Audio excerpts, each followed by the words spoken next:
December 8, 1941, 4:00 a.m. Rain lashes the dark beaches of Kotabaru. Waves slap against wooden landing craft as their engines cough and strain. Men crouch low, rifles clutched tight, uniforms already soaked through.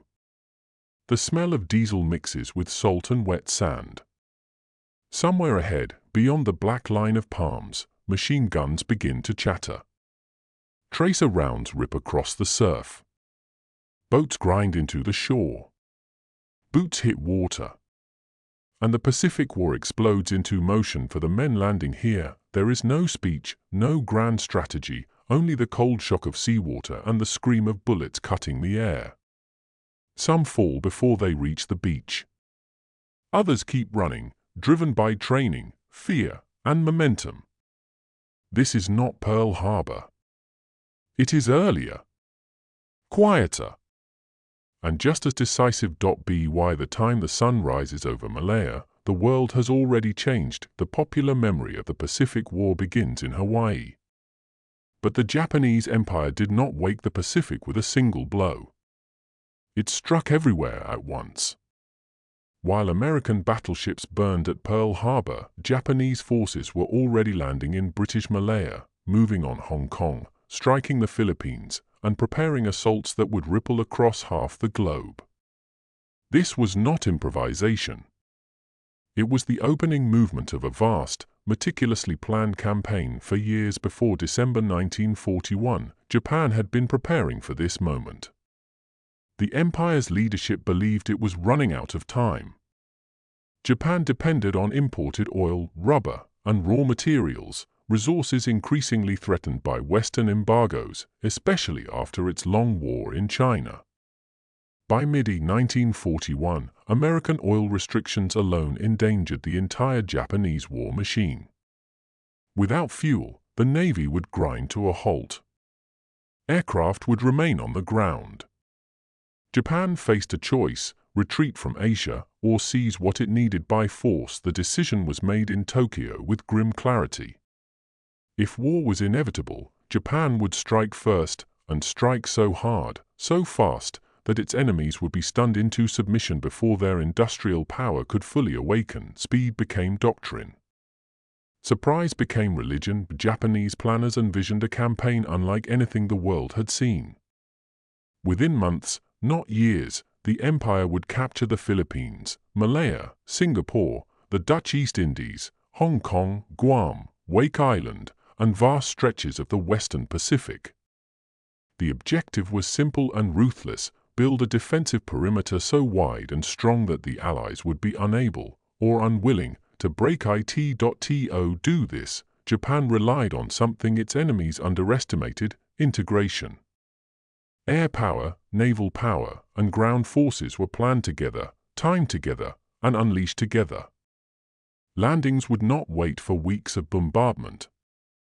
Airfields would be seized immediately, repaired under fire, and used within days to push air cover farther forward. The Japanese military had studied German blitzkrieg tactics in Europe, but adapted them to island warfare, turning oceans into highways instead of barriers. Back in Malaya, British and Commonwealth forces were already discovering how unprepared they were. Many still believed the jungle was impassable to modern armies. Tanks, they thought, could not operate there. Large-scale landings on the east coast were considered unlikely due to rough seas. These assumptions collapsed within hours. Japanese troops moved through terrain others believed impossible. They used bicycles, light, quiet, and fast, to advance along jungle roads, carrying rifles and supplies. When bridges were destroyed, they repaired them under fire or simply went around. Air superiority allowed Japanese bombers and fighters to strike roads, railways, and airfields with near impunity. Allied aircraft, often outdated and poorly coordinated, were destroyed on the ground in devastating numbers. Meanwhile, thousands of miles east, similar scenes were unfolding. In the Philippines, Japanese aircraft struck Clark Field and other American air bases within hours of Pearl Harbor. Despite warnings, many U.S. planes were caught lined up on runways, fuel tanks full, wings tip to tip. Bombs fell. Hangars erupted. Smoke climbed into the tropical sky. By the end of the first day, much of American air power in the Philippines had been crippled. ATC, Japanese naval forces fanned out with precision. Carrier task groups, cruisers, destroyers, and submarines moved according to timetables calculated down to the hour. In Hong Kong, outnumbered British defenders braced themselves as artillery fire began to roll across the border from mainland China. In Thailand, Japanese troops landed and marched inland, forcing the government into a reluctant alliance within days. Everywhere, the pattern was the same. Sudden violence. Relentless pressure. No pause to regroup. What made these early conquests so shocking was not just their speed, but how thoroughly they dismantled Allied confidence. Singapore, long proclaimed the Gibraltar of the East, had been marketed as an impregnable fortress. Its massive coastal guns pointed seaward, ready for enemy fleets that never came. The real threat was moving south through Malaya, step by step, faster than anyone had predicted. In Washington, London, and Canberra, maps were being updated almost daily. Red pins crept across the Pacific. Each new report seemed worse than the last. Islands fell. Airfields vanished. Garrison after garrison went silent. For the soldiers and civilians living through it, the experience was terrifyingly disorienting. One day, life followed familiar routines. The next, the sky filled with aircraft bearing red suns on their wings. Sirens wailed. Radios crackled with fragmented news. Evacuation orders came too late, or not at all. Yet from Tokyo's perspective, the campaign was unfolding almost exactly as planned. Japanese forces had trained for amphibious warfare longer than any other military of the era. Pilots were veterans of China, hardened by years of combat. Naval crews were drilled relentlessly in night fighting, coordination, and long-range operations. This was the empire at the peak of its military effectiveness, and still, beneath the surface, there were warning signs. Losses mounted quietly. Supply lines stretched farther with every new victory. Each captured island had to be defended. Each advance created new vulnerabilities. The faster Japan moved, the more ground it had to hold, but in those first weeks, few could see that future clearly. From the rain-soaked beaches of Malaya to the shattered runways of the Philippines, the Pacific had awakened, not slowly, but in a violent rush. Empires were colliding. Old assumptions were burning away. And as Japanese forces pushed deeper into Southeast Asia, one question hung in the humid air, unanswered and ominous. If this was only the beginning, how far could it go? December 10, 1941, 11:13 a.m. The sea off the coast of Malaya looks calm, almost deceptive. Sunlight glints off rolling waves as two British capital ships cut through the water, HMS Prince of Wales and HMS Repulse. Their engines thrum steadily. Lookouts scan the sky. Then someone shouts, "Aircraft high!" Fast! Descending a moment later, the calm shatters. Torpedoes slice into the water, leaving white scars racing toward steel hulls. Bombs whistle down. The air fills with the crack of anti-aircraft fire and the sharp smell of cordite. Within hours, both ships are sinking, sent to the bottom not by enemy battleships, but by land-based Japanese aircraft. It is the first time in history that modern capital ships at sea are destroyed solely by air power. The message is unmistakable. The old rules of naval warfare are gone across the Pacific. This pattern repeats again and again. Japan's early conquests are not driven by sheer numbers alone, but by coordination, timing, and a ruthless understanding of modern war. Aircraft do not merely support invasions, they lead them. Airfields are targeted first, often within hours of hostilities. Once air superiority is secured, everything else follows. In the Philippines, Japanese troops land at multiple points across Luzon in mid-December. The goal is not immediate annihilation of American and Filipino forces, but containment. Roads are cut. Supply depots bombed. Air power hunts anything that moves in daylight. The defenders, short on aircraft and anti-aircraft guns, are forced to disperse or retreat. Meanwhile, Japanese engineers work at astonishing speed. Captured airstrips are repaired under fire. Fuel dumps appear almost overnight. Within days, Japanese fighters are operating from fields that had been Allied bases just a week earlier. Each new airfield extends Japan's reach, allowing the next leap forward. In Malaya, the advance south accelerates. Japanese infantry move light and fast, often outflanking British positions instead of attacking head-on. Tanks, once thought useless in jungle terrain, appear where no one expects them.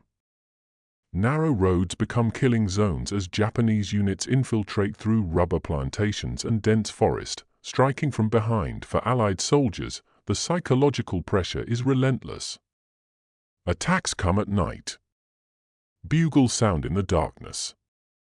Mortar rounds fall without warning. Communication lines are cut repeatedly. Units lose contact with each other, then with higher command. Retreats turn chaotic. Confidence erodes, and always, above them, Japanese aircraft. The fall of Hong Kong follows a similar script. The colony is isolated, outgunned, and surrounded. Japanese artillery pounds defensive positions from the mainland, while aircraft strike infrastructure and morale. Despite fierce resistance from British, Canadian, and local forces, the outcome is never really in doubt. On Christmas Day, 1941, Hong Kong surrenders. For civilians, occupation begins almost immediately, bringing shortages, fear, and uncertainty that will last years. Farther south, the Dutch East Indies loom as the ultimate prize. Oil, rubber, tin. This is the economic heart of Southeast Asia and Japan's primary objective. But first, the path must be cleared. Japanese forces seize Guam and Wake Island with swift, brutal efficiency. Wake, defended by a small U.S. Marine garrison, briefly becomes a symbol of resistance. The defenders repel an initial landing attempt, sinking Japanese ships in the surf. For a moment, it seems possible that Japan can be checked. The moment passes. Reinforcements arrive. Air attacks intensify. The island is bombed into submission. Wake falls before the end of December. Everywhere, Allied commanders are forced into impossible decisions. Defend ports or airfields. Hold cities or preserve troops. Fight now or withdraw to fight later. In many cases, there is no good option, only less disastrous ones. One of the most striking features of Japan's early campaign is how thoroughly it exploits Allied assumptions. Western planners had expected a slow, methodical advance, if any. Instead, Japan attacks on multiple axes simultaneously, overwhelming decision-making processes. By the time one crisis is understood, 3 more have already erupted. This is especially clear at sea. Japanese naval aviation proves deadly accurate. Torpedo bombers fly low and slow, braving intense fire to deliver hits that cripple ships far larger than themselves. Pilots are highly trained, many with hundreds of flight hours, an advantage that will not last forever, but is decisive now. Submarines lurk off harbors, sinking fleeing transports and warships alike. Mines appear in shipping lanes thought to be safe. The Pacific, once vast and insulating, feels suddenly claustrophobic, and yet, these victories come at a cost rarely visible in headlines. Japanese logistics struggle to keep pace. Troops often land with minimal supplies, relying on speed to compensate. Aircraft maintenance crews work around the clock in brutal conditions. Losses, especially among experienced pilots, are quietly mounting. Every downed veteran is irreplaceable in ways Japan's leadership does not yet fully grasp. Still, momentum masks vulnerability. In January 1942, the campaign intensifies. Japanese forces land in Borneo, capturing oil facilities largely intact. In the Celebes and the Moluccas, airfields fall in rapid succession. Allied naval forces attempt to interfere, but coordination between American, British, Dutch, and Australian units is poor. Differences in doctrine, communication systems, and command structure prove costly. Battles are fought at night, in storms, in narrow seas where confusion reigns. Japanese crews, trained extensively for night combat, exploit every advantage. Allied ships are caught off guard again and again. For civilians across Southeast Asia, the war arrives with terrifying speed. One day brings rumors. The next brings bombs. Colonial governments collapse or flee inland. Local populations are forced to adapt instantly to new rulers, new rules, and new dangers.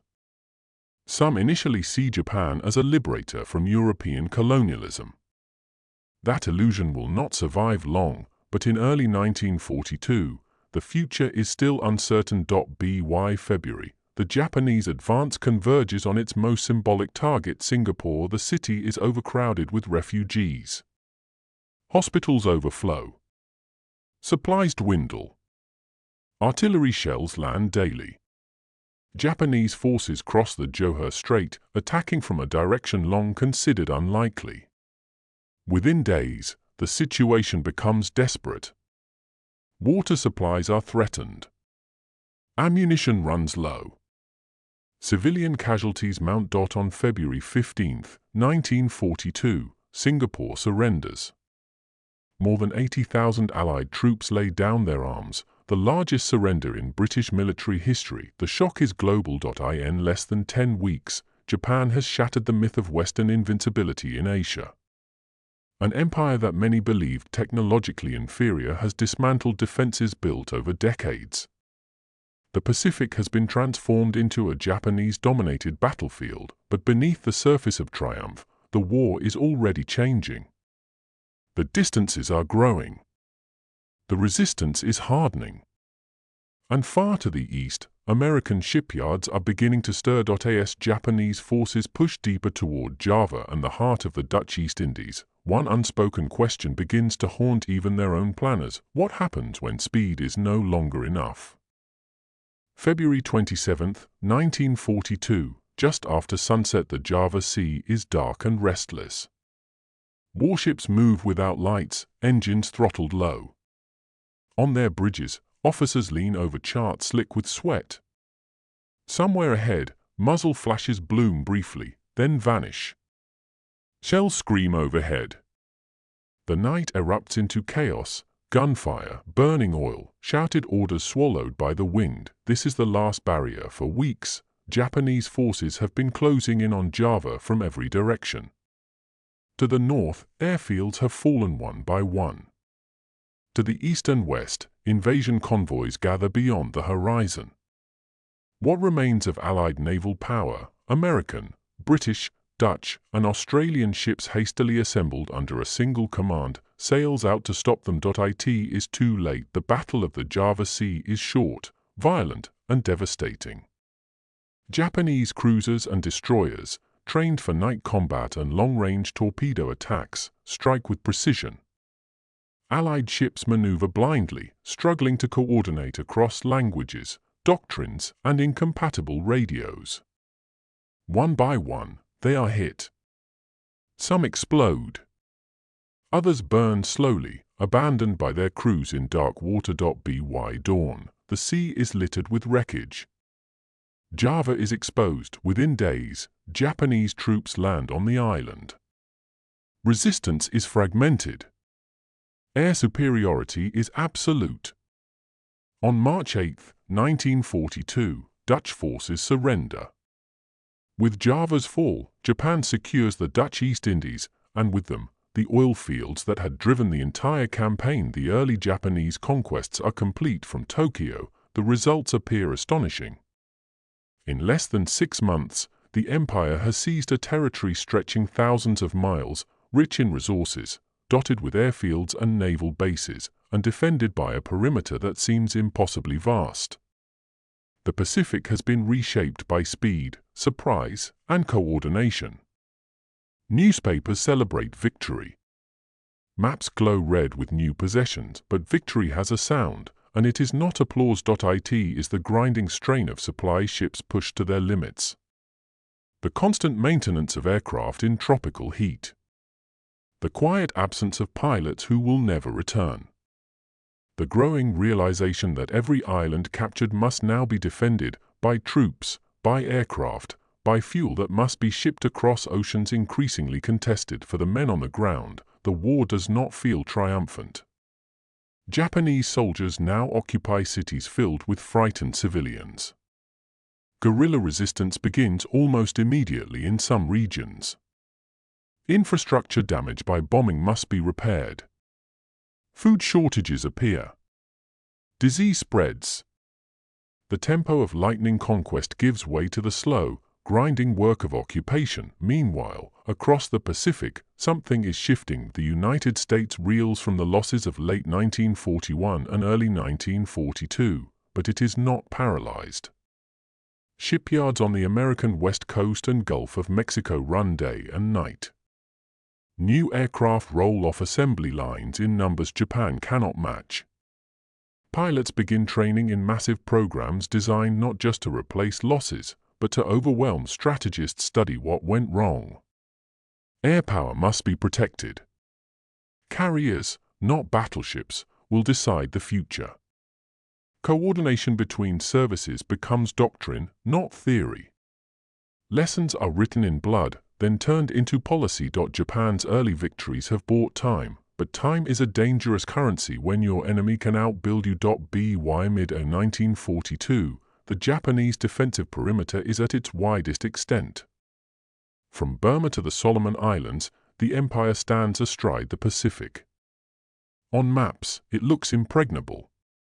In reality, it is stretched thin, dependent on long supply lines, vulnerable to submarines and air attack. The very strategy that made Japan unstoppable in 1941 now begins to reveal its limits. Speed had compensated for logistics. Surprise had masked attrition. Elite training had offset numerical disadvantage. But wars are not decided in months, they are decided in years.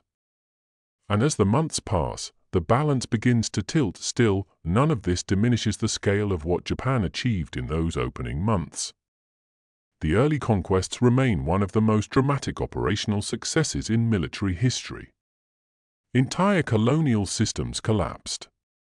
Long-held assumptions about race, technology, and power were shattered. The Pacific was no longer a distant theater, it was the center of the war for millions of civilians. Those months marked the beginning of profound suffering. Occupation brought forced labor, famine, repression, and violence that would scar generations. The promise of liberation from colonial rule dissolved into a far harsher reality for soldiers on all sides. The early campaign set the tone for what the Pacific War would become: brutal, unforgiving, and intensely personal. And for the modern world, the lessons still echo: the importance of air superiority, the danger of underestimating an adversary, the power and peril of rapid technological and doctrinal change. The early Japanese conquests remind us that dominance can appear suddenly, feel absolute, and yet still be temporary. Empires rise fast. They fall slowly. And sometimes, the moment of greatest expansion is also the moment when decline becomes inevitable. As the fires of early 1942 fade and the long counteroffensive begins to take shape, the Pacific settles into a different rhythm, one of attrition, endurance, and industrial might. The shock has passed. The reckoning is coming, and somewhere beneath the waves, among the wrecks and the silence, the question lingers, unanswered, unsettling. When the tide finally turns, who will be ready to survive it?